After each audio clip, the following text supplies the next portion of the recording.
Good morning. Welcome to Community Voice. I'm your host, Keith Parris. I want to thank everybody for joining us this morning. Good morning, Clark. What? I said, what? You said what? Sound like you had muffins in your mouth over there or something. Man, what's going on? He sound like that guy blazing saddles and get up and do. He said he talking about that Western gibberish.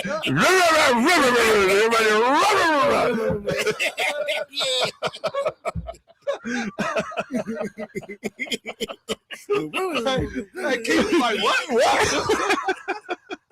Use your words, man. Use your words. Good morning. Good morning, Clark. Good morning, Jermaine. Oh, man. Good morning, Debo, Michelle, everybody. Man, what a good day, because we're getting copies of Vivian's book. I had the great pleasure when Vivian did her book, that first book, and that she came in and had that conversation. As a matter of fact, she came in. It was her and June Perry Stevens. And what an incredible it talked about her perseverance, but it also talked about the importance of community.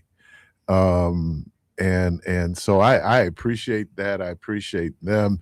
So thank you. And we're getting copies of the children's book she just did for Kennedy and Melanie. So we're looking forward. This morning, man, I'm up at 5, right? And Dude, why you act all weird, man? I can't come in. You ain't talking about that. just wander in. I need the names that need to go in the book. Oh, Kennedy, of course. With a Y or I? I. Okay. Kennedy. Kenndi. No. Did I just ask her grandfather how to spell her name? Kennedi, right? Kenni. Right? Di. Okay. And then Melanie. How do you spell Melanie? Ooh. Melanie. That's what she's gonna get.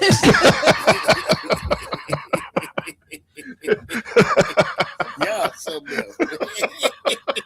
Y'all is She something else. put me on just right on frustrated. How you spell it? Oh, I didn't know it was gonna be a spelling test this morning. But anyway, we woke up to the news that Jesse Jackson had made his transition, and Abby Phillip, who was with CNN, she's an anchor there. She wrote the book Jesse Jackson and the Fight for Black Political Power. That is our Black History Month book of the day. It's a great read, actually. It's a great read. And someone was talking, I don't know who I was talking to yesterday, and I just kind of said offhanded that it's our, was it you, Jermaine? It's our imperfections that's leading to our perfection. So no, it was another conversation I was having, that all of us, if perfection was a prerequisite for service, no one would serve. And so, we take the people fully human. We live in an age now where everything is fair game, right? In the past, you might be, we're not gonna really talk about that. We're gonna whisper about. But this is a great book. Abby Phillip, just she's an incredible young woman, and that is her real hair, y'all. That is her real hair. So when you see it, it'd be like she got it, because when they show her when she hadn't pressed it, it's long, but it's wild. But so again, Jesse Jackson, the fight for Black political power. I have a couple of Jesse Jackson stories. The last time I saw Reverend Jackson he was here. There was a Get Out the Vote rally they had at McGovern Park. At that point, it was pretty tough. I had gone down after the Kenosha insurrection, and he was there. I think Jonathan was with him. It was hot that day, though, man. It was. I know it was hot for him because it was hot for me on that day. But Reverend Jackson loved Pastor Willie D. Wanzo Sr. That was his guy. He loved Reverend Wanzo. And so he was in town for some event. And so he made his way over to Metropolitan. I had a habit of getting to church fashionably late. I had well, I assigned myself the seat. Was it fashionable? Always fashionable. And so I come up the back way. There's a back way you come up, and then you come off of the piano loft there. And I walk out, and I look over. I go, I know Jesse Jackson ain't sitting in my seat. Yeah, that's real. That's Robin. That's real. That's what I said. I said, I know. No, I know he ain't sitting in my seat. Black people. And I didn't even know. Should I go over and say, excuse me, bud? Hey, man, you need to move one over. But he did love Reverend Wanzo. I got a chance to see some things privately. And that's one thing about Jesse Jackson. He loved black preachers. And you know, there's a brotherhood, there's a sisterhood that black clergy has, but he always honored that. But he certainly honored Reverend Wanzo. And there's some pictures I was looking for, and I think I was going back on my timeline during the Act 10, and this is when the Democratic senators had gone to Illinois. I know Lena had gone down to Illinois, and we had a rally at the church that was organized in support of them, because what they were doing was they weren't going to be there for the vote. They couldn't do a quorum. And so, yeah, Lena was in, I don't know, how long was Lena in Illinois? She was. What were they gone like? 3 weeks? 14 days? 14 days, yeah. 21 something. Right. Like and so they did a rally in support of that in opposition to Act 10. And so we were there. And we have pictures. I'm trying to think who was the police chief then. It wasn't Jeff Norman. Whoever he was, he got mad. Arthur Jones? No, and Arthur Jones. Was it that one from was that one? It wasn't Areola. No, Flint. Flint, yeah. Oh Flint. man, he okay, what they did what they did was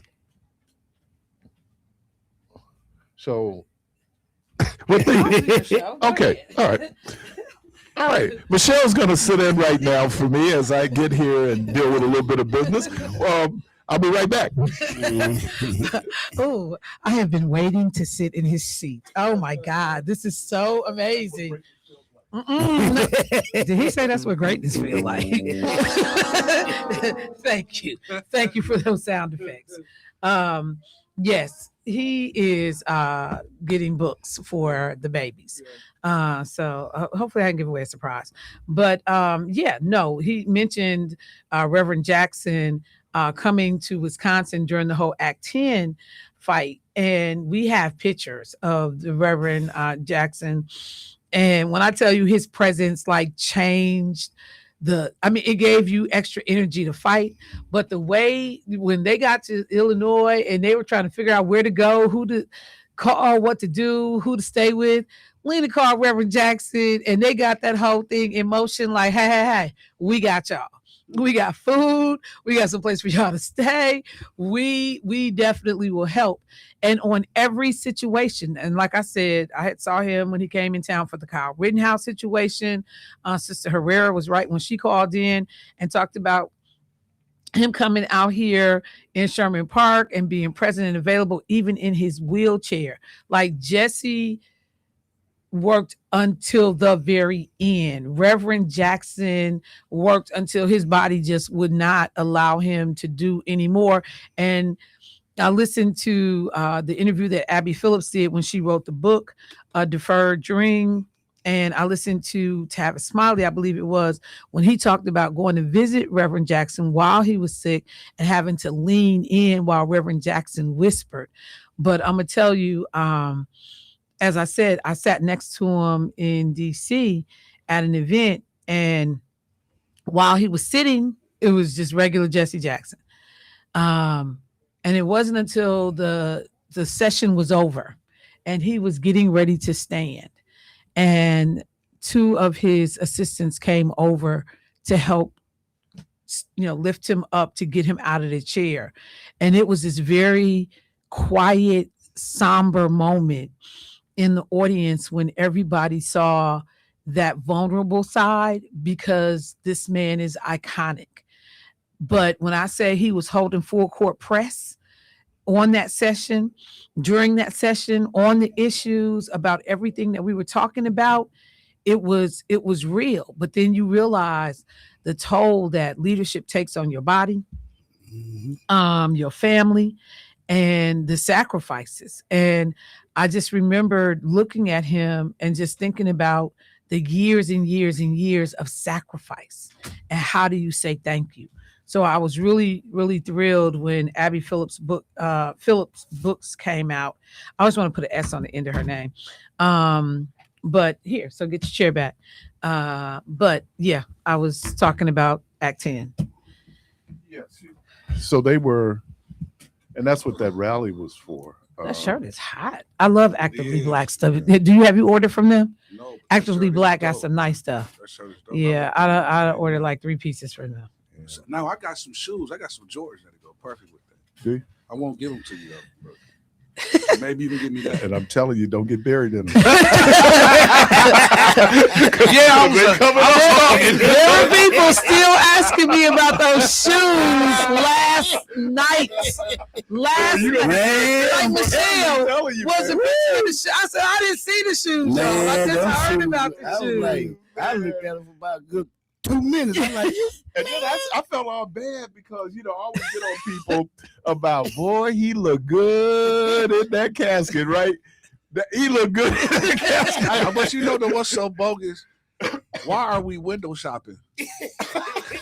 We window shopping. Are you talking about black people? No, window shopping at the funeral. Because black people go shop. I don't care where they There go. we are, right? Yeah, like no, you can be getting ready. I remember. It's Black History Month, bro. Come on. I remember I was getting ready to go under having a surgical procedure. Yeah.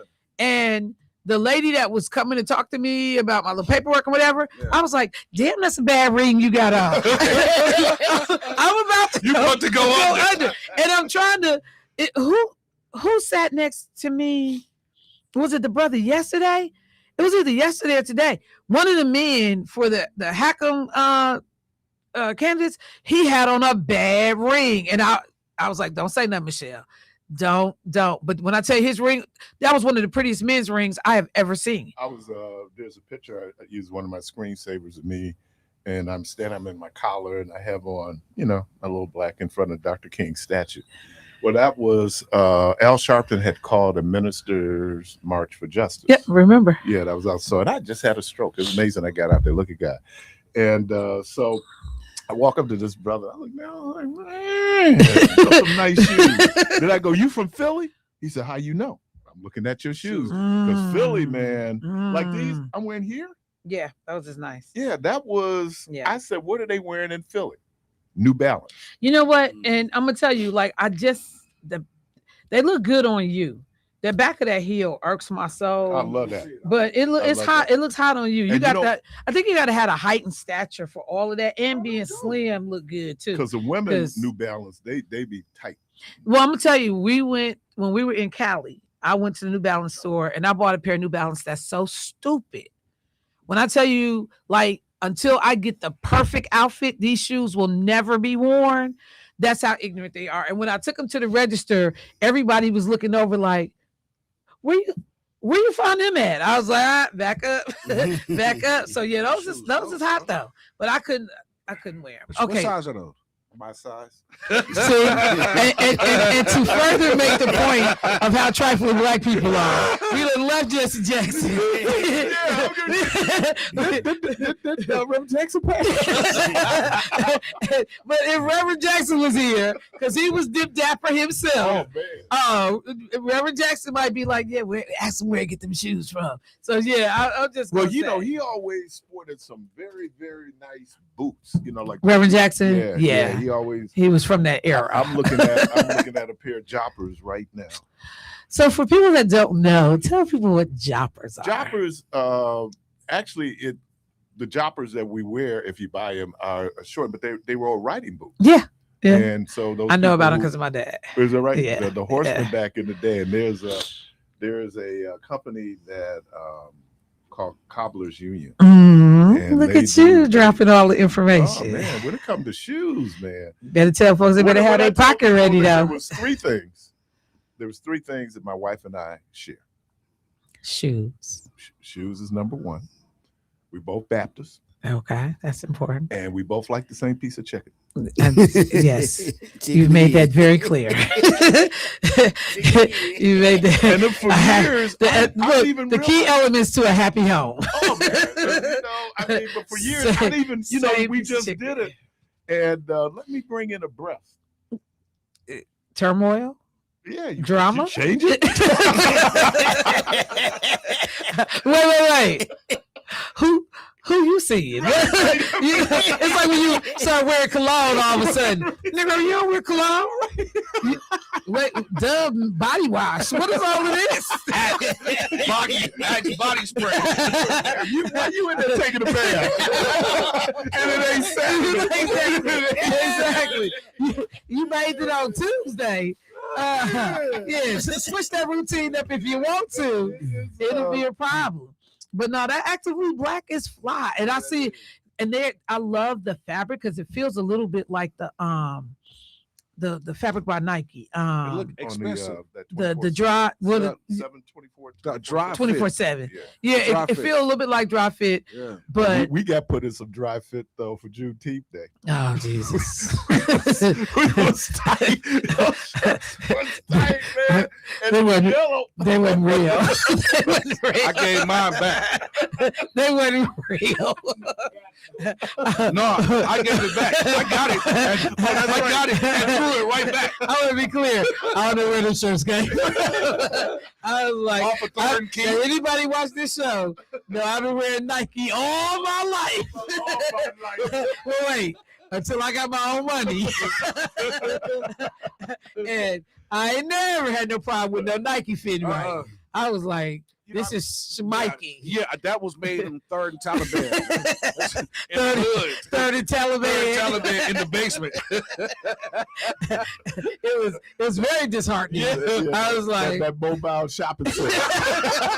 What corner you gonna be on? with that iron on Nike swoosh. No. I was like, man, you can have this shirt back. They just called the booster up here with a long coat. He just opened up his coat and had My name each is size. Linda. Yeah, each size. Linda. And I got Linda. I was like this. Dude, I got deodorant, soap, and t-shirts. posse pants and a jewelry rack. Remember she was going like, why they locking up the t-shirts? Why they locking up the t-shirts? Oh man, it is Black History Month, and I wanted to, as much as you can, because you are Black, you're part of Black history. How did you get your name? Why did your folks name you what they named you? Mine don't have nothing to do with Black history. Mine don't either. It don't have nothing to do with being Black. Mine don't either. I'm named after a white girl. I'm just saying, of all people, I think that's why I became so militant. Because how dare you, damn it, name me after a white woman How dare that ain't you, even damn no real woman. She all off her square. Why you? Well, wait a minute. You can't think of a whiter name than Keith. Cordelia. Wow. Oh, you didn't know? That's King Lear's daughter in Shakespeare. Yeah, that's kind of That's That's what I'm England, named after. ain't it? That's King Lear. England, ain't it? Yeah. Yeah. King Lear's daughter in Shakespeare. And I'm just like, for real? Y'all thought this Somebody was a said I good look? gave mine back. I understand. Baba. Oh, I understand. You know what? Look, all I know is Lakeisha's daddy's name is Johnny C. Myers. Okay. So one day, when I first started hanging around the family, I was like, Pop, what does the C stand for in your name? He looked at me and I said, did he hear me? So I asked him again and I said, Pop. He said, yeah. I said, what does the C stand for in your name? He looked away. And so all of the family, rest of them, Keisha, Mom, and them, everybody started laughing. They was like, when you find out, let us know. I said, what? No, Keisha and them do not know what the C stands for in her father's name. It's so atrocious. He will not tell anybody. So and if her mother knew, her mother forgot. And nobody knows what the C stands for. He ain't got no brothers. Nope, he a junior too, and he will not tell nobody. He will not tell nobody what the C stands for. And so it's the running thing in the family. And the kid, when the grandkids come home, they be making up all kind of C names, but he won't tell nobody. I was so ashamed of my name. I was so Why? What's your name? ashamed- Keith? What? Yeah, I was so ashamed Keith of my Leroy? mama's. What's your middle name? I was so ashamed of my mama's name, What is the problem? What is it? What's your middle name? Bernard. Which name was you ashamed of, Keith or Bernard? Both. See, but I don't even have a middle name. They didn't love you. No, Listen, my mama told me. My mama, They didn't love no, you. this is the whole story. Listen, this is the whole story. They didn't care. No, listen. This the honest God truth. I asked my mama because everybody. So I'm the fifth child, and it's 9 of us, but everybody got a middle name except me. So I'm like, Mama, why I don't have a middle name? She said, We don't love you. she said she was tired. I was like, you was tired? She was like, yeah. So I just named you whatever. So you just named me Jermaine. But then she with no got middle untired name. when the rest of them Yeah, came. when, See, your, So, your mama and playing with the you. crazy thing about it, my other brother that's right next to me, he 2 years behind me. Don't Wait, I'm funny now. love So he about 2-3 years behind me, and he got a middle name. you. So in school, Don't no, listen, love this is you. crazy. So in school, Devo says a lot going on. It always goes back to slavery. so in school, I gave myself Original trauma. a middle name. You gave yourself I just got true. No, wait. No, it didn't work like at all. on documents. Because when my mama came to parents teacher conference, they showed her Jermaine M. Rideout. So she was like, what? Who was this? So I'm standing there embarrassed, like, because I told everybody my middle name was Michael. She was like, your middle name ain't Michael? Mama, you gonna just embarrass me? That ain't your middle name. I gave you Jermaine. Wait a minute. That Egyptian you see? You don't see no more. I'm so up for that. My God, you just made up a I ain't whole lying. But check out middle this. name. This is the honest to God truth. My son, who's a junior, I didn't tell him about nothing that I did. Guess what he did? Made up a middle name. Guess what the middle name was? Michael. Right-handed guy. Thank you for coming. Everybody Look, will be like mine. the crazy don't fall far from the tree. So Shakespeare. Yep, Shakespeare, and Michelle was just a popular name. Frankie and day. I was riding in the car. Yeah, well, I think it was me and Frankie. And we were riding in the car. No, I was talking to someone else. And where were we at? They were playing a Beatles song. Misha. Yeah. And I was telling the person, whoever it was, I said, oh yeah, the police band played it. Okay. They were playing Beatles songs Okay. at the graduation. And so I was telling Tyrone, I said, yeah, man, I said, that's a Beatles song. I said, I never knew that was a Beatles song. And then I said, but we played bad tires. We played it because Luther has a version of Yes. Michelle. Yes. I never knew that was One of my Beatles good song. friends, because I had never heard it. And Yeah, that's the Beatles. in the Beatles too. That's Yeah. They do it French. but right? Luther's version, French, but Luther's version is crazy. And Yeah. Slick Rick used that version in one of the songs. So Mhm. did he? Mm-hmm. Yeah. So I don't know any songs out there named Keith. Yeah, What about it's Bernard? Oh, certainly. No, Oh, 'cause, the country. Toby Keith is younger than him. Yeah. And Keith is his last Yeah. name. Why You know who I would used to- would Cliffy Parris name her son after Toby. Toby Keith? Because she didn't What want is wrong with she you? didn't want to name him James.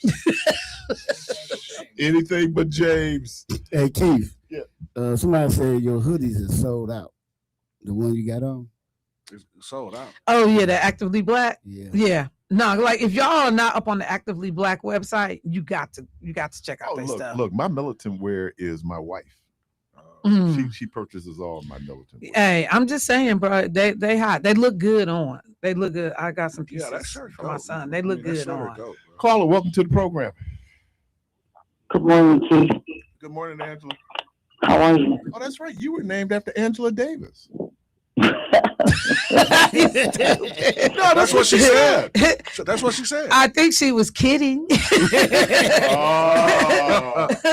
I think. You know we have to have truth on these airways. What's I up, was Angela? on Michelle, right? I was just kidding. I don't know. My name is Angela Yvette Hudson. I don't know where my mom came. I always thought my name was a white girl's name, Angela. It is. Who named a black child Angela? It is. So I got a cousin named Angela. And then when my mother used to call me by my full name, it sounded white. It does. Yeah. Well, if I would have got my doctorate, it would have been K. Bernard Parris. Then I would tell people my name is Angie to shorten that. Angela sounds so white, but anyway. Angie Keith, I was sounds white calling too. to see when do I pick up my tickets For that What you win? I won 2 tickets yesterday for what was it, Keith? Right. Tell She nobody. won a jet to a vacation. Does anybody know? This one sounded A jet to Why does this feel like we at somebody's porch instead of at work? Everybody laid back up in here, looking like It's warming up they in the outside. backyard. Hey, Angela, this morning though, and I know, and I kept wanting to say every time I heard Keon, Yeah. Oh yeah. yeah, and I just kept going like, oh man, Keon, Yeah, I had to leave out the room a couple times. Yeah, Just hearing that Keon Jackson, like, Keon Jackson. wow. Look, somebody's concerned about the quality of your program. They said, "Is Be Healthy Get Be You to Women the on the Day?" issue that matters, sir. No, Angela, yeah, Debo will find out when your tickets are available. Oh, they're Okay. available now. They're available now. Debo said, "Come pick him up." Not today, I won't. He said, "No." They're available now, Angela. That boy so country over there. Angela okay. Yvette. Angela Yvette. They're available right now. Okay, thank you, Michelle. And I'll probably come get them tomorrow or Friday. Yes, ma'am. let me. All right, you guys have a good day. You Yeah. too. Bye. You know, we're talking about names, right? Mhm. Hey man, watch your mouth. Watch your mouth over there, brother. Watch your mouth. Is that So a full Under Armour suit you got on?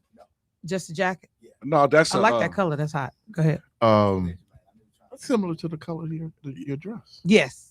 Yes. So when Ron and I finally we have decided to get married after 9 years, we were figuring out some things, trying to work out some things, and so the question was, what was Rhonda's name going to be when she got married? Oh. All the women independent. Throw your name at. So Rhonda said that it was going to stay the same. It'll be, Rhonda Taylor. Oh, so she wasn't gonna change her last name. She wasn't gonna do Parris. So a couple of things happened. First, her mama, because by this time Bobby Brown had married Whitney Houston. She said, well, she even say she used his last name. She used that boy last name for real. But then I said to her, it wasn't on no legal documents. I asked her the question. So in the life insurance check, they pay it to whoever name. Now, but who going down to pick up the check? Mrs. Parris.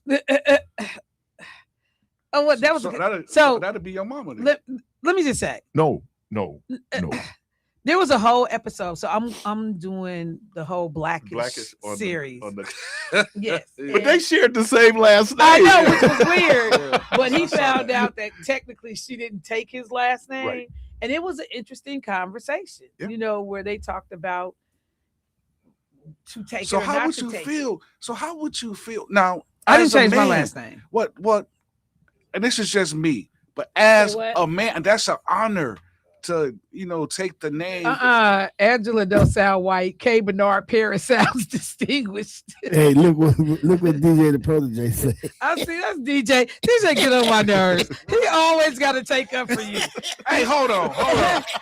Hey, DJ the Bernard. Hold on, wait. He Hold on. always Wait take a up minute. for Keith. Hold He get on. on my nerves with his Keith support. DJ just put some on here. That's DJ I'm talking about now. Ride too. Out will drop them off to her. DJ, I can't wait to see you Friday. Cause you ain't get. Hey, hold on. Clark put the camera on me so he can see my face. Whichever one of these cameras.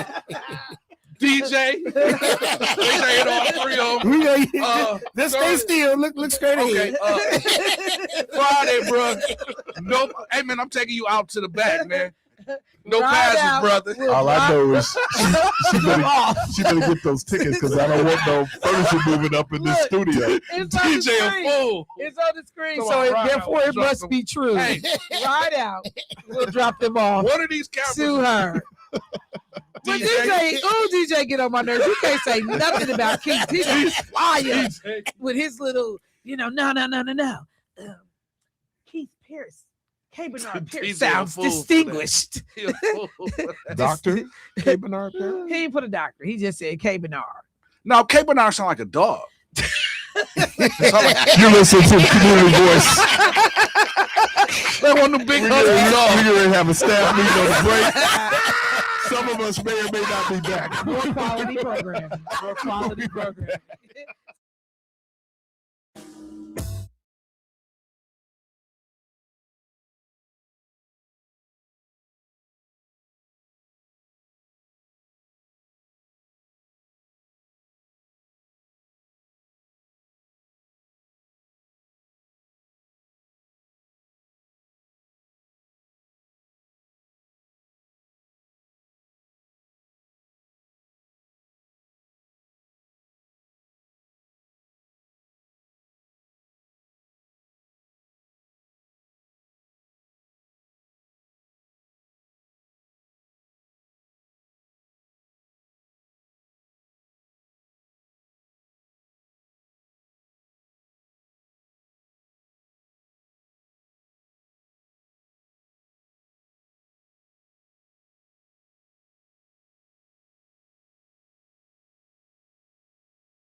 Welcome back to Community Voice Caller. Welcome to the program. Good morning. Hello. Hey, good morning, guys. How y'all doing? Hey, Good George. How morning. you doing, man? Good. Y'all are talking about how we tripping off our names, right? Try growing up. I used to hate my name when I was a kid. I asked my mama, why you name me that? So try growing up as George. Georgie Porgy pudding in pie, kissed the girls and made them cry. And y'all remember that cartoon with the big dog? King of the jungle. King of the jungle. Oh yeah, that one too. I used to King of the jungle. Watch out for that tree. Oh yeah, man, I used to get it with that one too. And remember the big dog that was, how you doing, George? Yeah. Remember Want to that? hug and squeeze and call him George. What you doing today, George? Man, I used to That get was it what from Mice and bad, Men. man. Hug and squeeze him and call him George. Oh man, but as I got older, I started, you know, and I look back and all the guys in my family were named George, and I started realizing how powerful a name that was, George. So I grew to like it. But I'm gonna tell you something. So y'all got to fill in the blank because I don't want to be too nasty on the phone. Kids might be listening. But with that Georgie Porgy stuff, you know, I put a stop to that one because I was like, yeah, Georgie Porgy putting in pie. Your mama made her cry, and that stopped a whole lot of that. So Oh, you went right to your mama? Yeah. I did. He got personal. I was like, oh. That stopped. I mean, matter of fact, it almost started a fight. I bet. Yeah, it was supposed to. You know, I was My. telling people because you know I went to Parkland, and so I had to walk down Keith Avenue. And so I was telling the story about that. So then when Keon would like mess with me, Keon go, "That's all right, Keefy Beefy." Keefy Beefy. He called me Keefy Beefy. But and you know, your name is Bernard, right? Keith, you said. Yep. We went on a we went on a cruise one day, a whole bunch of us, right? You know, we have a lot of comedians on the cruises, and we told this dude never sit down front at a comedy show, right? Don't tell you all. This fool went down and sat down front, and the comedian asked him what was his name. He said Bernard. He ate him up like Bernard. I mean, he just had everybody in the audience just rolling laughing. But yeah, that's funny. How we laugh at our names. Did she ever tell you, or your dad ever tell you why they named you George? After my dad's name is George too. Okay. Are you? But none of us are juniors. Okay. So, like, my granddad's name is William George. My other grandfather's name, I forgot what his first name was, George. My son's name is Eric George, and one of my grandsons' name is Nav J. George. You sound like the Foreman family. Yeah, then one's name is Amir George. Foreman. George. So everybody's got George in their name, but none of us are juniors. See, I thought that when he said that, I'm going to say this while my wife in the kitchen, she ain't listening, but y'all talk about white. Y'all names don't sound white to me. You know whose name sound white to me? Can't. And I'm gonna be quiet when I'm gonna whisper in the phone, so I don't want my wife to hear me. Don't be scared. Her middle name is Molly.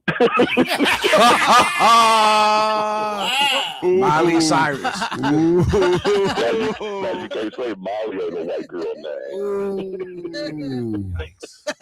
You know, yeah. When I worked at Camp Wickham, one of the coldest names of the kids, his name was Christopher Napoleon. Oh my God, man! And he looked like Christopher Napoleon, light, bright, you know. Had the yeah, man. He was like Christopher Napoleon. Hey, Keith, Napoleon one of them player names, ain't it? yeah, man. That was one of the coldest names, man. Napoleon. Napoleon. Christopher Napoleon. Yeah. All right. Who was the guy from the Man from Uncle? That was the whole one name? Yeah, his government name was Christopher Napoleon. Wait, so that wasn't his last name? Napoleon was his last name. Oh, Okay. Okay. That was a lot of letters to spell. Well, you know, and I guess the next time I talk to the mayor, I'll ask him how did they name him Cavalier. And it's really funny because Cleveland, this is for you. That how did people did his nickname is what, Chevy? Chevy, yeah. Yeah, because I guess Cavalier was The car. Was the car. Yeah. And I mean, and like literally Well, I No, don't know how you got Cavalier. Cavalier, but yeah, everybody called him Chevy because of the car. Chevy. Chevy Cavalier is Yeah. his name in the Yeah. car. But that's not why he is named No. Cavalier. Okay. I had a Everybody call him great Chevy. great classmate, great preacher. He's gone home to glory now. Oscar Miles, and so we used to call him Hot Dog. Oscar Mayer. Because Oscar Miles, we used to call him Hot Dog. Dog. And that nickname, man, we came on campus. I think we started calling him Hot Dog day 2. Yes, and then if you know anything, like people talk about preachers, and you say Hot Dog, everybody go, you talking about Oscar Miles? Because Oscar Miles could sing, he could preach. Wow. He took over Pilgrim Emmanuel, in which is now, what are they now? Is it the Pilgrim Church or Emmanuel in Nashville? In Nashville, one of the biggest churches in Nashville. He was 21 years old. That's just how cold he was. Wow. All right, caller, welcome to the program. Good morning.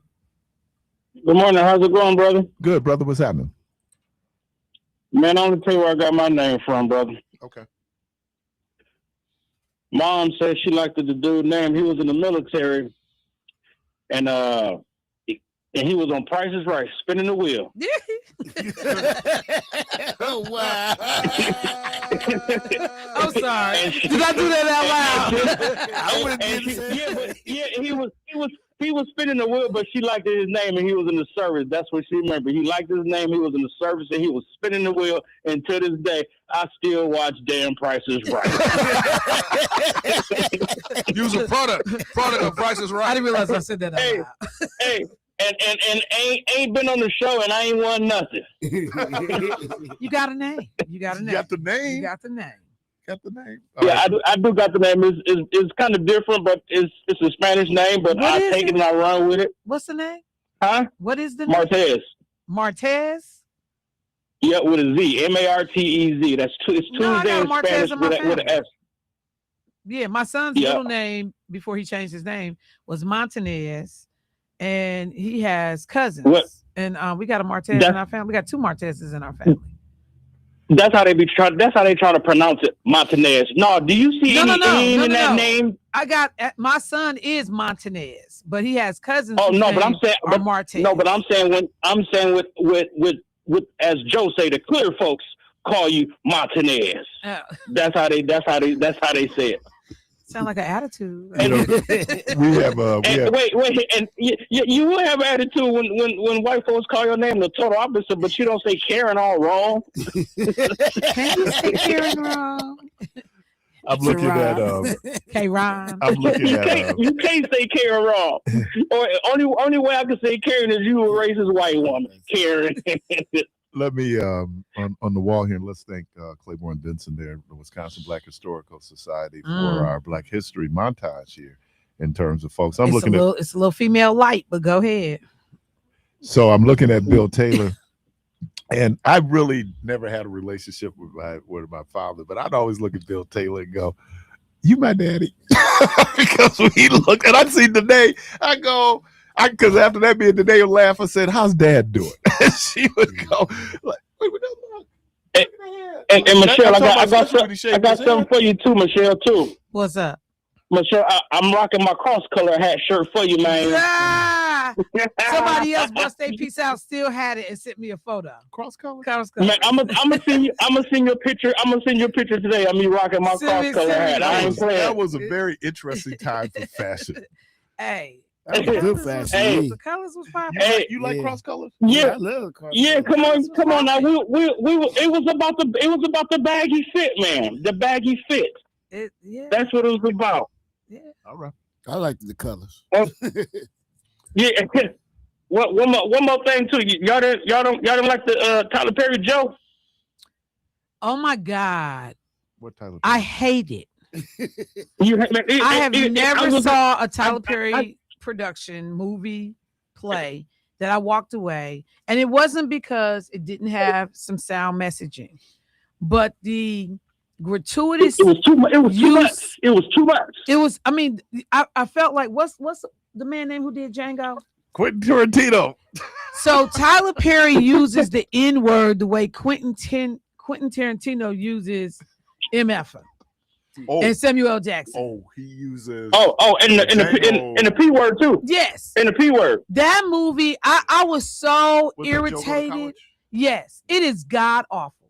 I'm like, Tyler, Oh, it didn't take all I of this to wasn't make ready. the point. I mean, the nudity, the sex scenes in the brothel. yeah. Part of the problem with It's Tyler the Perry brothel. is he won't Yeah. let anybody come in and write his movies. He wants to write. His But own this movies. is so far from anything he's done. Hey, what they It didn't what they even call look like the, it was the, his. what is it? The radical left. That's what that was. Yeah, It I was- mean, it it was was- so yeah. like I was like getting ready to send him a letter. I was so appalled by that. I was like, bruh, it was another way to make a point. Like this it's so raunchy and nasty, and the As soon use. as it comes on, Yeah, I mean, from as soon as beginning it comes to on, it end, tells you. the use of the it N tells word you. will make you never use it again. That's how bad it What was. movie is Soon- this? Soon as it If it soon was as it comes on, if it was 22 So- words in a frame, 19 All of of them them's gonna be was cuss the words. N word or cuss words. It was nasty. but as soon as it comes on, as soon as the very times it comes on, it says if you plan on watching this, Right. you're gonna get this many cuss words for this. You're gonna get this cuss word for this. You're gonna get this cuss word for Yeah, that. don't watch it and with this your is what's kids. gonna happen. Don't watch it. Michelle. And don't Even watch it though with it's a your kid kids. in the movie, supposedly a kid that you're trying to explain Black history to and why it's important to be connected to your roots. But it was so poorly done. It is so See, awful. I said the same. It was Same thing awful. to the young lady I was watching. I was watching on Valentine's Day. I said, how was the young kid supposed to get the message if they can't even watch the dang on movie? Exactly. I'm like, so who was it made for? Because like Yeah, because the brothel scenes was, I'm like, I know you playing with me. The brothel That had scenes nothing was to do so with it. out of pocket. You're gonna bring this young man of age, and then the way the girl referred to herself as a B at the end, it's too much. It was too much. Yeah, I said, and for it to come out during Black History Month, it was the epitome of disrespect. Now I'm Yeah, just it was like, a fool. Tyler, this what you decide to show? And this will be premiering during Black History Month. Anybody turning that on and sitting down that's not Black, when they get done walking away, they're gonna be like, "What's wrong with these people? Why would you make this?" That movie need to be on back in the day, one of them what is it, HBO at nighttime. It didn't need to be made. It was, to me, it was that bad. It was absolutely, and I'm glad you brought it up because It's I on forgot Netflix. about it. Yeah, it's horrid. What's the name of the movie, Michelle? Yeah. What is it? Joe goes to college. Take his go Oh, to Joe college. Go to Take his, College. Yeah. Yeah, that was I seen that. Ugh. Yeah, that was. I've always. what you think about it, Clark? Man, it wasn't like Michelle said. You- It wasn't one of his best movies. Put it like Well, that. that you have to. Hey, you'd have to you wasn't research ready on for you wasn't the ready best for it, was movie you? for Tyler Nope, Perry. I wasn't ready for that one. And let me say this about Tyler Perry. I artistically, I don't rock with Tyler Perry. I just don't rock with him. But in terms of his impact, it cannot. Oh, he's genius with that. With the business and the whole thing. I was watching an interview he did, and he was saying how he had learned from his dad, who was a contractor. So he would say that when he first started doing the Madeira Tier, he would literally build the sets. He would build the sets. But Yeah, one of the but- criticisms they have is that he doesn't bring anybody else in. He won't hire writers.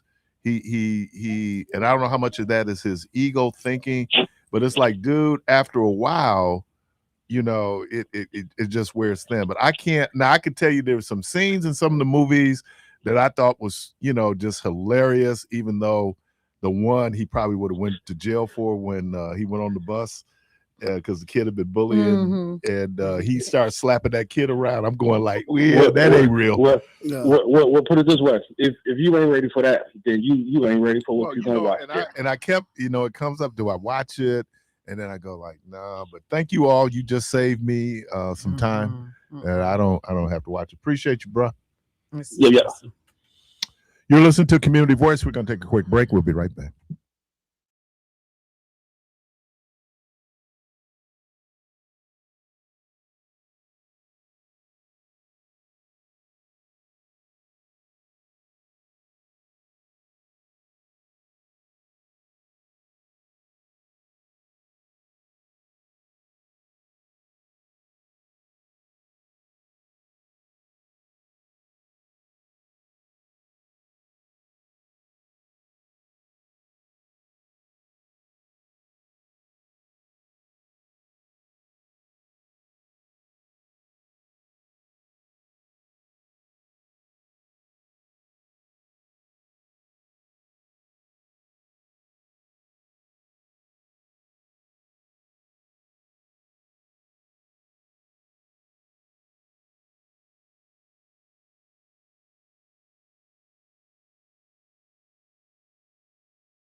Welcome back, caller. Welcome to the program.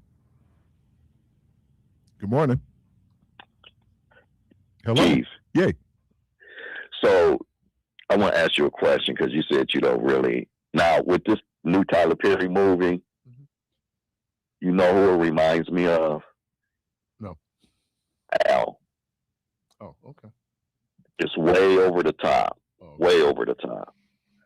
But to me, and me and Brenda watched it the other day, it was funny to me. We were rolling laughing. Now, yeah, some of that stuff in there is a little bit way over the top. Do not let your kids watch it. No way.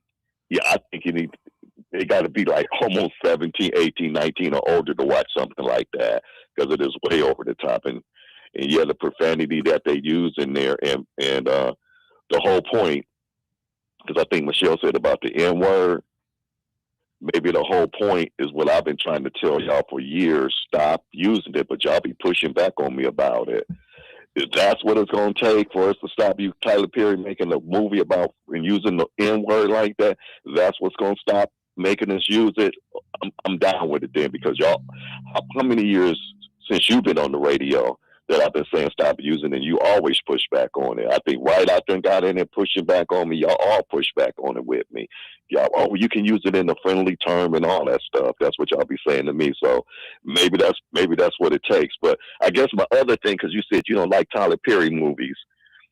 I can explain to you why I don't. So I pulled it up, and I'm gonna go through the list. You tell me yes or no if you got time. You didn't like Diary of a Black Man, Black Woman? No. Family Reunion? No. Why Did I Get Married? Nope. Okay.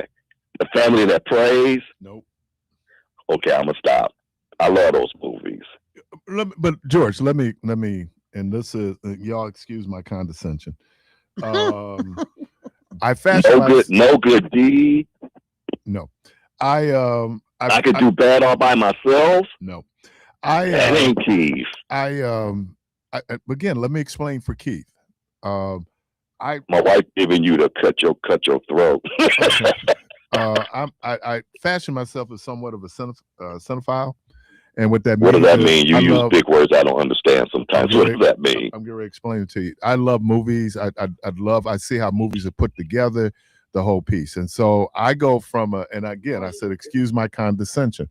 And so my expectations when I watch a movie is, one, how well done it's done. You know, everything from the editing to, you know, the dialogue, all those things. That's what I look for in a movie. But that's because I spent an enormous amount of time, especially even in college, watching movies, seeing how movies were made. I should have gone to film school. So that's just me and my condescension. There are other people I don't rock with because I think like, well, it's okay. Now, look, Tyler Perry understood that there was a market, and he understands his market. And so that's who he then directed his films to. But and let me say this again, and I have a lot of admiration for him, because even one of the 12 studios he has on his lot is named after Spike Lee, and Spike Lee went after him, right? Because Spike Lee thought of himself as this New York University, New York University film school, you know, the whole thing, how movies put together. I remember I was interviewing a sister. She's married to Wendell Pierce, his wife. Okay. She's an actress. What is she on? She's on Power. Yeah. Yeah, Raising Cain. Raising Cain. Yeah, and I said, you should see Oppenheimer. She said, oh, well, a friend of mine, either she was in it or I said, and she goes, why? I said, because Oppenheimer is like one of the best movies I've seen in terms of checking all the boxes. But that's from a film thing. That's a macro kind of view of it, not a micro. And then it gets down into your individual taste in movies. Like, I'll tell you a movie I have no business enjoying, but I watch it every time it comes on. Four Brothers. Now, you like Up in Smoke better than those Tyler Perry movies I just rattled off? Up in Smoke by Cheech and Chong? No, the one with David Chappelle. I can't remember the name on that you like with David Chappelle. Half-Baked. You like that? Is a classic, man. I like Pootie Tang. You know, so you know. Don't like Pootie Tang. Don't like Half-Baked. I don't see. I guess our taste is different. That's You don't like Pootie Tang? Pootie Tang No, I was a don't like Pootie classic. Tang. Say it, Ate. No, man, it's stupid. It's Tippin', silly. tippin' time. It's silly. And it was this one pimp movie that you and Keon. It was this one pimp movie that you and Keon used to talk about all the time. Y'all used to rave over. When I sat down and I watched it, it was what's Man? no, not Superfly. The Man? Come on, you know those are classics. The man. What's the movie that Eddie Murphy? I'm not Eddie Murphy with what's the other dark dude's name that slapped the light skinned name said I never liked your yellow blood anyway. Wesley Snipes. So the dude that was the police officer in there, his daddy. What's the dude? Marion Bad People's dad. What's his daddy's name? What is this Marion People that? Oh Lord. Marion Bad People's daddy. What's his daddy's name? Oh, Melvin Van Peoples. Right, but he made this movie where he was doing all these ladies. Oh ladies and stuff Sweet that you and Keon was talking about all the time. And I watched that Sweetback, and I watched that movie. I'm like, this is gross. Oh man, there's historical things. Bill Cosby gave $50,000 for Melvin Van People to make that movie. Melvin Van People had taken the money that he had made from the Godfrey Cambridge movie Watermelon Man to do that movie. Michelle, you like Sweetback? Yes. Maurice White's girlfriend. For different reasons, though. Maurice White's girlfriend was working for him. He wanted her to do a nude scene. She said, I got to go home and talk to my boyfriend about this. Maurice, he get in the car. He going, who's this trying to da-da-da-da-da? They get to talking. Then Earth, Wind & Fire does 2 songs for that movie based on it. So it's a historical movie. It was like, that's why I like it. Right, it was independently made. It wasn't made by a studio. Oh, yeah, I don't like that. So, Michelle, I'm going to get off. So, Michelle, those names I just rattled off, you don't like those movies either? I mean, it's a number of Tyler Perry movies I like, and I see the redeeming, quality value in them. I don't like all his stuff, but it's definitely 4 or 5 on there that you named that I like. But again, the same reason why I would like what Melvin Van Peoples did is that I like the ability of this brother to control his situation. Right. And I like what he does. I like that he hires black folks. I like that he, Cicely Tyson took care of Cicely Tyson. I like the scholarship money that gets given out. So Janet Jackson, when she was like at a lull in her committee after the Super Bowl, he brought her back. So I know the business part of what he does, and I would even say cultural impact of what he does. Yeah. But if you said, hey, if you want to sit down and just enjoy a movie with you, I wouldn't pop in. Yeah, like because sometimes he can go too hard on the themes, and I'm like everybody can't be in struggle, everybody can't be sexually assaulted, everybody can't be in domestic violence. And all you sisters, you ain't gonna get a light-skinned brother who just so good and he gonna love your kids. Was Rick Fox? Rick Fox ain't got a lot of money. Boris Kojo. Who was the coach? Rick Fox was the coach. Rick Fox, right? But Boris Kojo, he was the bus driver, right? Yeah, the bus driver. No, that was that was all right, y'all. Thank you. That was Shamar Moore. Because he had them bad wig braids. Right. So what do they all have in common? There's all light skin. All light skin. And that's gonna be your savior. For all you sisters going through, he gonna take you and your 3 kids. I like the sad part, I think, is that they were the people that folks considered fine because he did have Idris in his movie. Right. So I just think that those was, if I got to sell a ticket, will folks come look at Shamar Moore? Oh, I'm on my way. Will folks come look at Boris Kojo? Yeah. You might have a lot of black actors when they weren't getting work. Yeah, they could. He gave them work. And so you gotta, but I'm just saying, if you're just saying from what gives you pleasure watching a movie, no, it wouldn't be anything. But see, and I messed up too because me and Keisha had these debates because if I log into Netflix under her algorithm is black, documentary, black, documentary, educational. Mine is mixed. It's hard to tell I'm black if you watch my Netflix algorithm. I get Asian movies that come up in my stuff. I love Asian movies. So I get like Asian movies that come up in my thing. And Keisha always laughs. She was like, who are you? But I tell her, and this sounds crazy, I don't like a bunch of killing. Okay. I don't like a bunch of drug dealing. Right. I don't like a whole bunch of damn we in the project struggling. You know, real life is depressing enough. Right. I don't need that for entertainment. I like happy stories. And I don't know how it ain't a ton of happy black stories. These algorithms are coming up where I'm getting these horror movies that on Prime. Oh, for real? But these are like from the 50s. Yeah. Well, because I love I was scared of old cinema, man. I was scared of Alfred Hitchcock. Oh my God. He was good. That black and white was the scariest mess ever. And I would go to bed when his. What I look at is like everything, like who did the costume design? Who? Because some of these suits, like Oh yeah, no. I mean, like I pay attention definitely to. Well, I was telling them a couple of weeks ago, and I know Tom Joyner did this, like your guilty white pleasure things that people might consider white that you do. Mm-hmm. So talk about your film selection, and I told him mine was Barry Manilow. I loved, and I still do. What's love wrong with Barry Manilow? like I love Elton John. I not love Elton I John. love Elton John. He did Benny and the Jets. I mean, but I like his. I like his mannerisms. I like his personality. I like the way he engages other people. I do. I really like Elton John, and musically, he's a genius. I think so. I think and maybe that's the culture. But I can't do all that killing and carrying on. All them, what's that song? Cooking crack in the crock pot. And somebody was doing something. That song was playing in the background, and I said, "That's the cooking crack." Well, you don't want to see John Wick.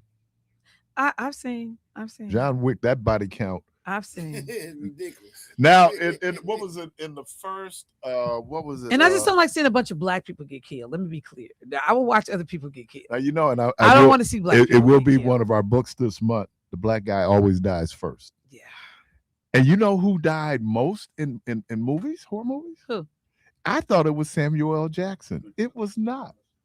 It was is it Tony Todd who played the Candyman? Candyman. Yeah. Because he was the gratuitous black man in everything. Yeah, and he did, I guess, because in all the Candymans he got killed. So he was up there. But Samuel L. Jackson got killed in a couple of movies, more than a couple. Because he was just the Candyman man. He just was a big extra in so much. He got killed in killed in the Goodfellas.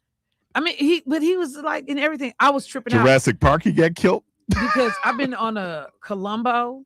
Okay. I've been watching all the old Columbos because like I was doing Murder, She Wrote, because I like seeing when all these stars appear. And he was in there. He played a beat cop in Columbo, the Candyman guy. I said, "Oh, that's Candyman." Yeah. But Tony Todd? I don't know, but he's scary. He played his part too well. Have you ever seen actors who play their part so well you don't like them no more? Oh, everybody says Danny Glover. He played his part so well. Mister. Speaking of playing the parts so well, man, I remember hearing Denzel Washington saying that when he was learning his role for Training Day, that he got so into it that he couldn't shake the character after the movie. So his wife started complaining about how he was acting because he was still acting like that character. Did you see those gaiters he was wearing? Man, Training Day. He was, and a lot of black women they wasn't feeling Denzel for a while because they was like that was Malcolm. Yeah. I mean, number one, his character was just so outrageous and so abusive. Now it was based on a true story. I do. But the character was so abusive. It was just so and it's like I don't like when Idris plays a bad guy. Too fond to play a bad guy. Oh, really? So you don't like it? You didn't like him in The Wire? No, I did not. When he's Stringer Bell? His acting, superb acting, but I didn't like it. I didn't even know the dude was British. That's just how cold he was. He was in some movie where he was the bad guy, and I was he was riding a motorcycle. I was rooting for him 1,000%, and he was the bad guy. Is that the one that was on? It's that movie that was on Netflix. It definitely was on Netflix. I know, but he's a complete bad guy. He was like Mike Epps. Yeah. He always gonna be Day Day. Oh yeah, always. He's gonna be, and you know what I like about Mike Epps? He embraces it like Day Day. Carlton is gonna forever be like he can't. But like that. I'm out. The jury is out for me on Mike Epps. Like I don't like his stand up. he can be. No, he's a great actor. It's times his stand up is yeah, and then he can be kind of grimy, and I'm like, nah, I don't really, I don't. But like they show the Upshaws, I keep forgetting that's like not on regular TV because it looked like a regular TV sitcom until they start talking, and I'm like, whoa, and I was like, oh, it's cable. Calm down, Michelle. But yeah, I'm not a big Mike Epps fan. There are people who Anthony Perkins never could shake Norman Bates. Cause he could crazy. Never play. He could never, and even in Mahogany, he kind of played that same kind of. Crazy. Yeah, he could never. That's just like William Shatner. He can't never shake being the president. William Shatner being the president. Yeah, Captain Kirk. Star Trek. Captain Kirk. Jamie Foxx been the president. Captain Kirk. Yeah. White House down. Captain Kirk. Yeah. I mean, that's all you see. Even when he do them law commercials, I still be going. Captain Kirk. Tiberius Kirk. Hey, Robert Duvall passed. Yeah, that's a bad boy. You know what? People talk about him in The Godfather. Great. He did, but The Great Santini is like one of his best movies. Much respect in Great Santini. But Robert Duvall, he was good at kicking and screaming. Oh. The Will Ferrell movie. He played Will Ferrell. Oh, you got to see Kicking and Screaming. That's why I got that famous line. What's our offense? Get the ball to the Italians. Get the ball to the Italians. Caller, welcome to the program. Good morning. Good morning. This is Lakeisha calling in from Mexico. How are you? From Mexico. Mexico. I want to be like Rick from Germany. I want to say where I'm calling from. Calling in from Mexico. I was calling in because to let the public know that Michelle Netflix thinks that she is a white woman that watches Asian movies. It's absolutely ridiculous and totally the antithesis of everything that she is. We need more happy black movies. I mean, I get you. I hear that. And versus you, doctor, she's so educated. She's so smart. Trash. All she watches is trash. No, I do not. I'm sorry. Well, I said I watched documentary. Trash documentary. No. I mean, I watch a lot of my blaxploitation movies and stuff like that. Give me a good Pam Grier movie any day. I'm good. So let me ask you a question. So when you want to do just mindless entertainment in the movie, Housewives. Oh, that's reality TV. Reality TV. Housewives. Yeah, Housewives for sure. I was watching one of these court shows this morning. But you don't have to think. And it was a paternity case, and he wasn't the father. Oh boy. He crying. She crying. And the judge said, it was a sister, she said, see, that's the problem with hidden paternity.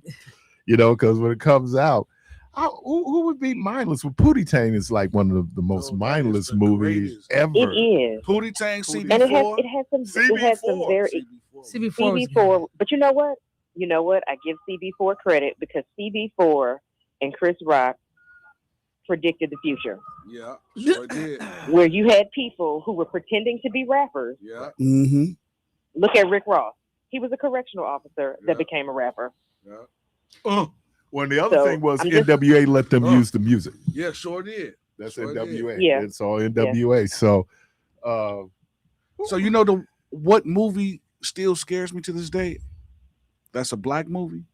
Tales from the Hood. Yeah, Tales from the Hood is. Tales from the Hood was excellent. Man, Clarence Williams III. This is nuts. Oh, but let me tell you somebody who I just really love. Rosalind Cash is in that movie. Oh, dude, she's the one when they got the dude in the cell. Oh yeah. That's Rosalind Cash. That movie still scares me. Really? This is the Tetradome. Yeah, just how dude is looking at the end. It's like, and I stay by myself. So Clarence Williams. I wouldn't watch it. Clarence Williams the third. I don't know, but you know what, Michelle? I'm surprised you didn't watch Tales from the Hood because all of the vignettes in Tales from the Hood are real. Yeah, like it's so the messaging that's in the vignettes is really real. From the I mean, but so is like most of the messaging in all these awful black movies where everybody get killed and drug dealers is carrying out. I mean, like a lot of it's real. It's too real. Like Paid in Full. I mean, yeah, Paid in Full is my joint. You know, Paid in Full is I think about Belly. You know, a lot of the early Belly stuff was porn. that Pac was doing. Belly was porn. I can't watch a lot of that stuff. Now Paid in Full for those people that know. But that was AZ Faison story. Yeah. Now AZ said that some of that stuff in there is not real. It was just made up for the movie purposes. But for those people that was in the street and know the street game, you can relate to it. You can relate to it. Yep, it was Rockefeller. Yeah. So it was a lot of stuff that happened in that movie for those that was hustling. You can relate to it, like, oh, so you can put things together. And there was a lot of hidden messages that was in. Well, the boy that played the Puerto Rican. Yeah. Rico was awesome, man. No, that's Alpo. Now Alpo got killed. Alpo got killed 2 years ago. No, I said killed. I said killed. Killed. ED. ED killed. I didn't say killed. I said killed. It's Black History Month. It's killed. But Alpo got murdered. You can't put a T on that. Do that again. He got murdered on Halloween. Murder was the case. 187. Yeah. So, but Alpo was actually in protective custody, so they had him put up. But he wanted to chime into the social life with everybody on Facebook and with the lives and cameras. So he wanted to live that life, knowing he was in protective custody from all the people he told on and from the stuff he did, because he was hanging with this dude named Wayne Perry, and they did a lot of shiesty stuff with killing a lot of people. So here's one that I should not. I'm embarrassed that I love it, but I love it. White Chicks. Oh, I love White Chicks. It's funny as a fool. Oh yeah, that was White Chicks. Funny. And the whole thing about like that, because we had that whole discussion about blackface, and they doing like whiteface. Yeah. Oh my God. And you know who stole the movie though? Muscle Guy. Oh yeah. Oh yeah. Riding around. Yeah. Terry Crews. Terry Crews. When he was lifting around. Yeah. Did you have I think most of Spike Lee's movies, I remember going to see at the Oriental, She's Gotta Have It. Mm. And you never saw, that was his first major. Yeah, she got School Days. Mm. And the backstory is because Spike Lee did go to Morehouse. Mm-hmm. They were going to let him film at Morehouse till he brought up the issue of colorism. Mm-hmm. And he did something where the dark skin were the jigaboos. Yes. And what do they call the light skin sisters? But the way they were the Gamma Phi Gamma. The girl. But it was another name, not just Tisha Campbell. But what he did was because he wanted to create the tension. So he put the dark sisters like in the worst dorm. They had the worst living conditions. He put the light-skinned sisters in a very nice living. So there was all this tension that he was trying to create, and you kind of feel. And who else is in that movie? Is it Lawrence Fishburne? Larry Fishburne? Yeah. I mean, but the sad part is that he was that. You didn't even have to create it. It's real. So they ended up filming at Clark or either Morris Brown. They filmed at Clark. I thought that Morris Brown. Okay. Yeah. And what's happening with Morris Brown? Oh, he back. What'd he do? He ain't do nothing. they tried to say he did. Although he brought the school back from insolvency, got the accreditation. Yeah, he got a job back, though. And that's amazing because they weren't even accredited when they did Drumline. No, they weren't. I know. Yeah. I know. They were not accredited. You enjoyed your trip? Yes, I have. I'm on my way back. I'm at the airport. Okay. I have never been to Mexico. But yes. I'm not going. Well, you know what? Michelle swear from down, I'm going to end up on an episode of Taken. Have you seen her? Wait, tell them how much the water costs. Let me tell you something. I'm going to tell you about me. I don't trust the water unless it come out of bottle. Right. Okay? But I gladly paid $13 for a bottle of Evian. A bottle? Just and one? I bought 2 bottles. Yeah. $13 per bottle. So I paid $26 to have some water that I trust. You better drink that water slowly. Savor that water. Yeah. They even tell you that when you travel, brush your teeth Yep. with bottled water. Yep, with bottled water. Don't even use the false, like, because they don't have the. We take that good water we have here in Milwaukee for granted, thinking that it's We take everywhere. it for granted. It Absolutely. is not. No. Africa. I mean, when I went to my mother's house in Alabama, I wouldn't use her water to brush my teeth or anything. Yeah, because it tastes like pipe. It tastes Because terrible. she had hard water. Yeah, it tastes terrible. I was it like, from a well? nah. Just Just they water. Yeah, Like it's like it's we hard. treat our water too, and I don't know, but they water was awful. I was like, how you drink this every day? My mother would crack up because I would come in the house with like 4 cases of water Tastes like the water. because I needed to brush my teeth, to make my coffee. My mother was like, Michelle, you're not gonna use the water out the tap, not even to make my coffee. No, ma'am. Nope. It was nasty. That's like the water at Depot House, man. Just hard. Safe travels. We're going to have another staff meeting or break. Water We just may or hard. may not be back. Water just hard.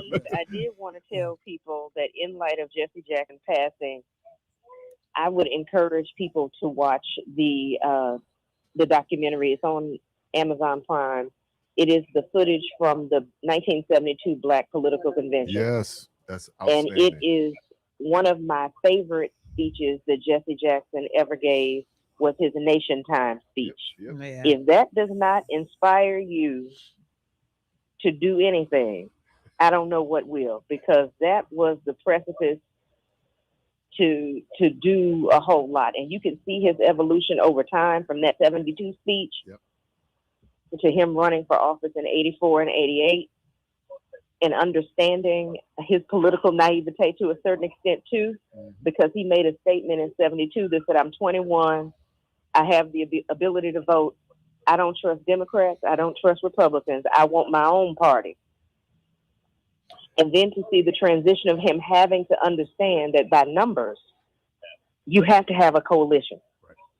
Because we don't have the numbers. And I don't know if he borrowed that idea from Chairman Fred Hampton, that whole Rainbow Coalition. There's a great documentary out there called The Original Rainbow Coalition. Yeah. Oh yeah, well yeah, because Fred Hampton had the Young Lords, it was like young they were Appalachian kids, or I can't remember. Because you know what them, happened? yeah. I didn't know this, Dr. Myers, when the Appalachian whites were moving to Chicago, they moved them to the north side of Chicago.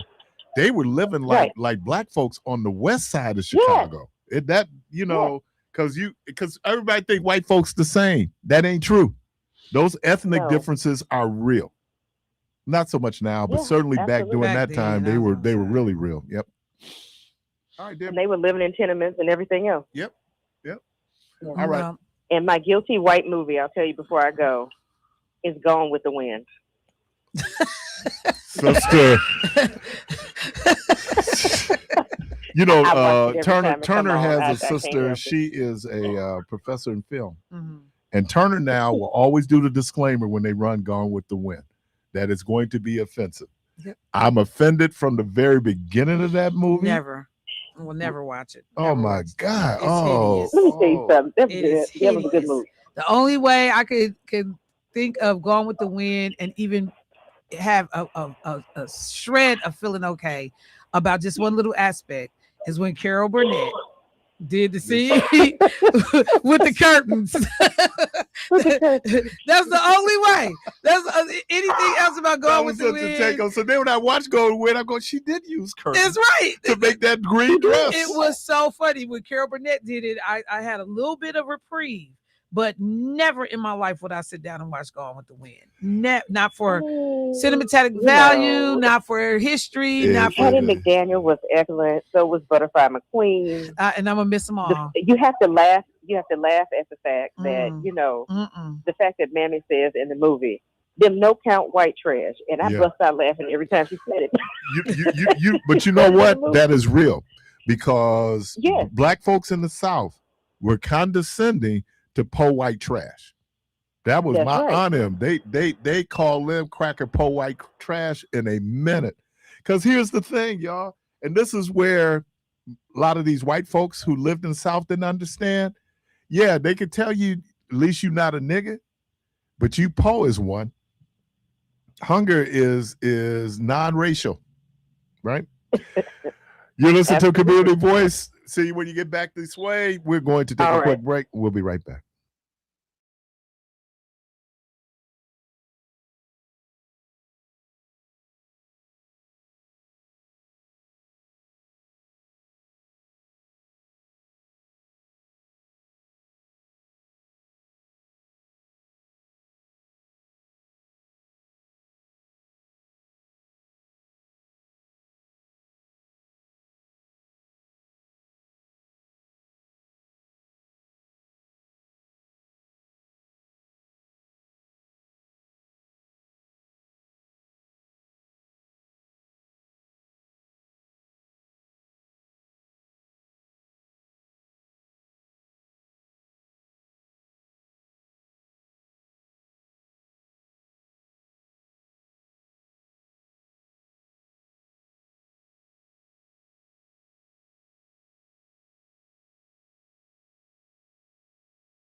Arthur graduated from the University Pennsylvania Wharton School of Business. He has an MBA from Harvard. He worked at Goldman Sachs. He worked at other companies. Well, he's branched out on his own, and he's working on some black hair care products for black women that are not as toxic as the other. So we had a chance to have a great conversation yesterday about, and I said, man, that takes a lot of to go from. I mean, he had an incredible portfolio when he was at the people that he worked with when he was at Goldman Sachs, but to be able to go out on his own. So he is doing. He has chemists, the whole thing, man. So, all right, caller, welcome to the program. Oh, yeah, I need to do that, don't I? Keith, Yeah. it's this movie. If Michelle's still there, it's on Netflix. It's called A Father's Miracle. I think it takes place in Mexico. The young man is kind of slow, but he has a young daughter. Her mother dies by the hands of her father because they was in a car accident. So the young man gets accused of killing a cop's daughter, which he didn't do. They put him in jail. The movie had me in tears at the end. You have to watch it. It's so good. It's called The Father's Miracle. You have to watch it. It's on Netflix. It is so good. I was crying last night. That movie is just so good, and it's just so, man, you just gotta watch it. I mean, you really do. Okay. It's really, yep. For my sports fans out there, you love basketball. Prime has a 4-part series called Soul Power. Watched it. About the ABA. Oh my God. Talk about some history. And I was coming along when the ABA was, kind of started, and I forgot about this brother named Warren Jabali. You remember Warren Jabali was this dude was he didn't like white people. He let him know he didn't like white people. So it's real the opportunity that black folks got. Julius Erving, a lot of people may or may not know that Dr. J started in the American Basketball Association, and it was fascinating this All-Star weekend because there were two things that when he sit next to Obama. Huh? When he sit next to Obama. Yeah. And two things that the NBA. I wish they would have took the ball. That red, white, and blue ball was just a bomb. But the slam dunk contest is the ABA. Yeah. And the 3-point line is the ABA. And I know that in what was it, Undercover Brother, they were saying that they had put the 3-point line in so white people. The earliest shooters were all black. Yep. Impressive. Yeah. Caller, welcome to the program. Michelle, thank you for hanging out. I know. I wasn't trying to. I know. I wasn't planning to stay. I just ended up sitting here. Yeah, you looked my way. Did you go to the phone line? Yeah. How y'all beautiful souls doing today? Good, brother. All right then. Hey man, quit playing Lamploson and all that with that information. Also bring the professional teams that came from the ABA. And also, since it's Black History Month and you are a sports fan, not me, I just like that information. Man, talk about Mr. Julius Erving, how he was the reason that a lot of change happened in the NBA from the ABA, and also brought that money and a lot of that freemanship, because before that, if you looked at the NBA, it was white structured, straight tie, button up shirt type of pass shirt shoot, before it was individually team ball and the people was power, and they forget that. Hey, what I wanted to say was, hey man, I wanted to ask you, how about the movie Coming to America? Now where do it place? Remember how we had a little debate about where Lisa family same in spot. the living room Same and spot. we can all look at everything in there. So now where do you place it with this Tyler Perry? Same Even though spot. we both agree on Tyler Perry. What, What you do like you Coming think to about America? this? No, Not the second one. Oh the no, first one. The first one's a listen, I got classic. the Yeah, the first. The second one Trash. was also, and then garbage. the other thing, well, you had me on hold for 13 minutes. So you all ran around the bases, so I got some things I want to throw a rock at. So now the other one I wanted to say to you, answer me your show. And then the other one was about the bloodline. And then I remember you telling me that I had a structure in my family that I was a junior, and you read me down about how you didn't like that. And then I was saying, well, hey, I was listening to you today, and you said this thing about how you thought somebody could be your father, and I felt so bad for you. And I was like, it really punched me in the chest. Thank you, I was brother. like, wow, I had the beautiful thing of seeing my father around, walking through the house, doing things, talking to me, hearing his voice.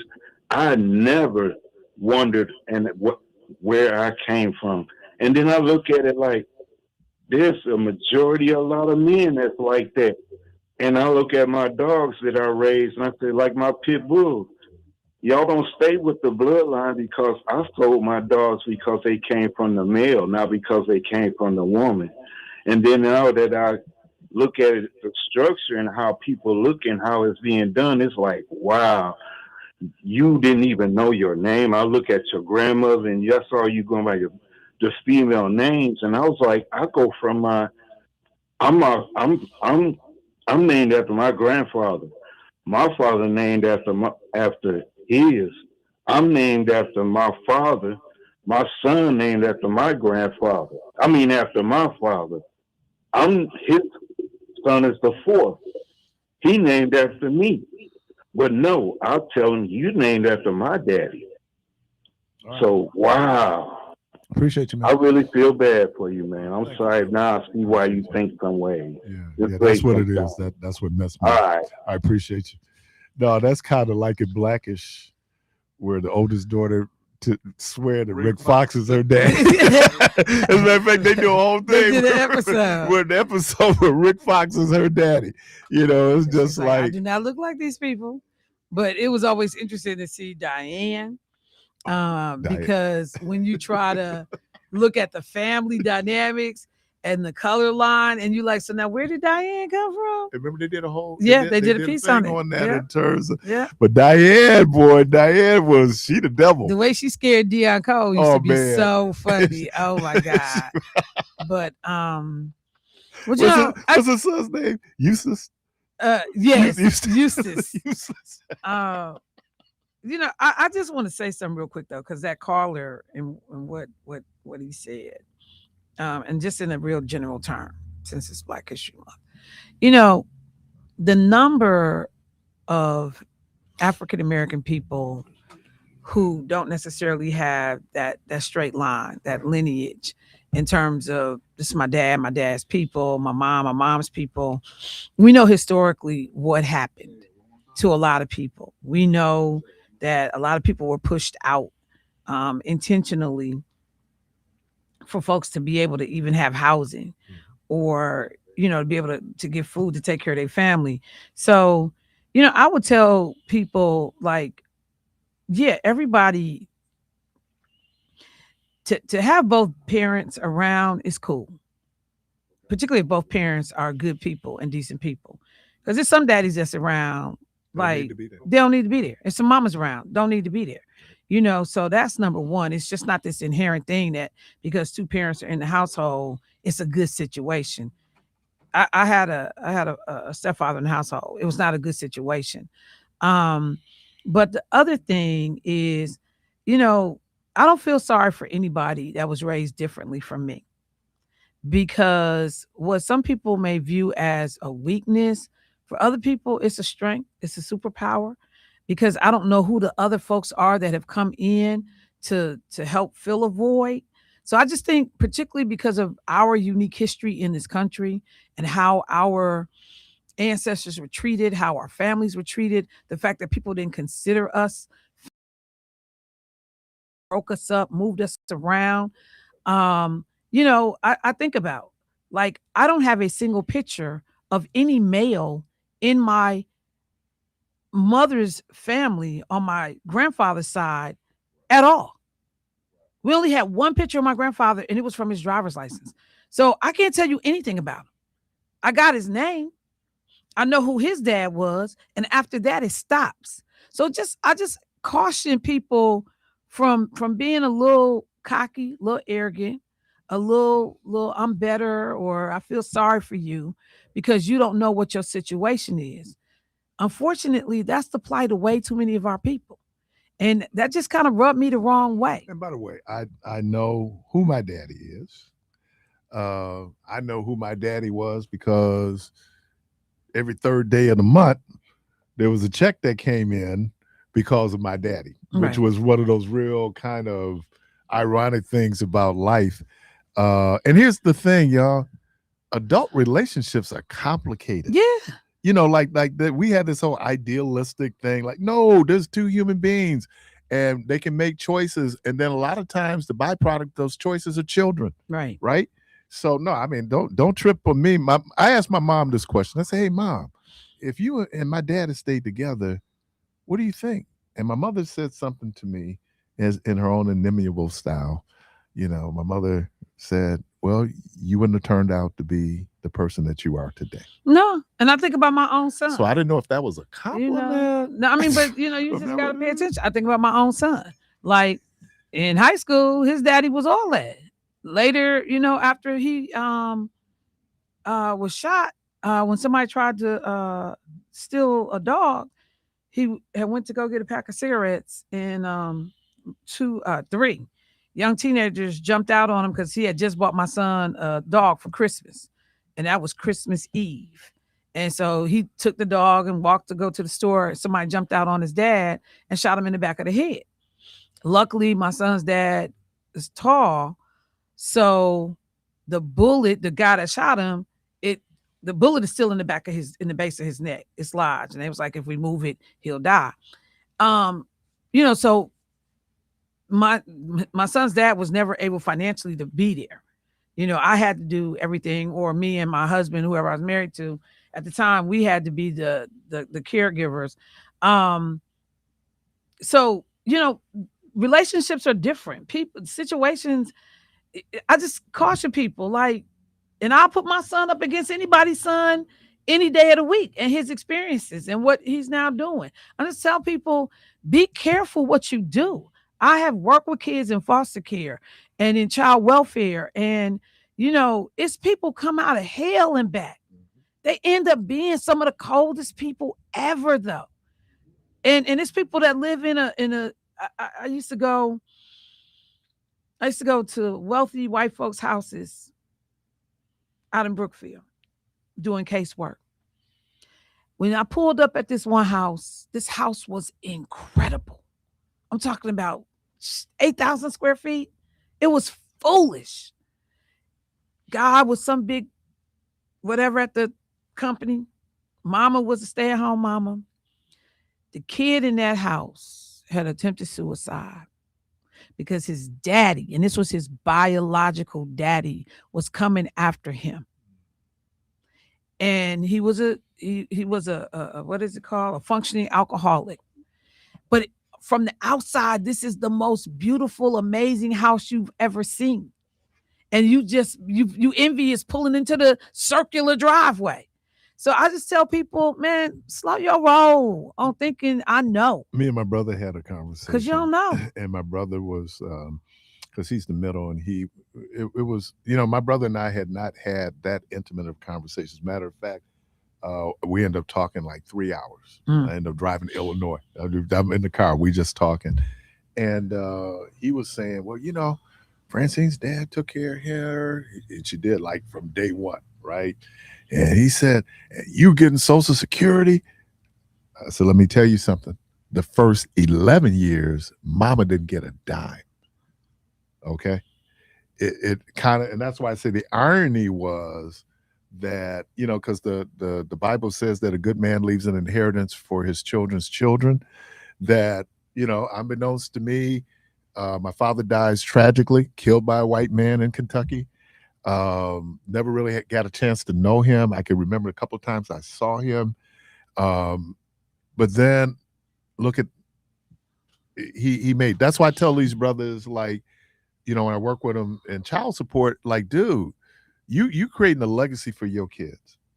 When you go to work, you creating something, because something happens to you, your child has something. So when I look at it, that's how I'm able to go to Dominican, because the tragedy, because life is just that way. And I know we have a way of sanitizing our past, but it was something this guy said to me many, many years ago from the Clark Foundation. He said that most families are dysfunctional at least a third of the time.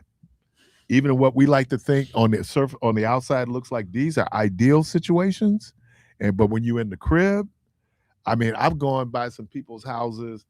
I will never ever complain about my mama again. And because the something things breaks that out you and I do just not have to know.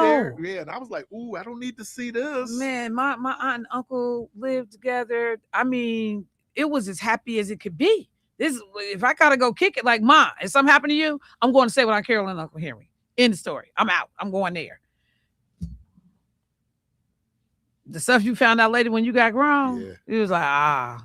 And it wasn't horrible, but it was like, Caitlin said she was little. She said, Poppy. I don't know what she'd always ask me, but she said, Poppy, do you and Godmommy fight? I said, when you ain't here,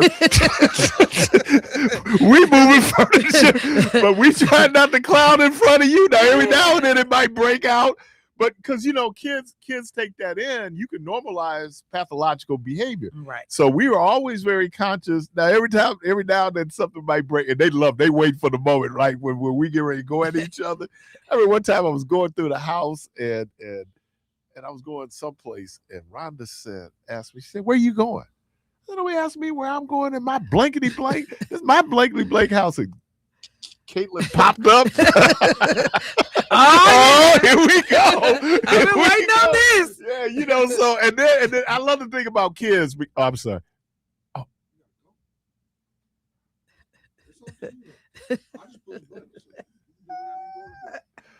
Let me think. Do whatever you want to do. I'll push buttons, so don't make me no different. Now, the other time I tried to get you to push the button, you can't get to push the button. Let me thank Michelle. Clark, thank you. Jermaine, thank you. Callers, we thank you. Because I deserve to be thanked. Willie Quick, no rise. Hope to talk to everybody tomorrow. As always, go for this place in peace.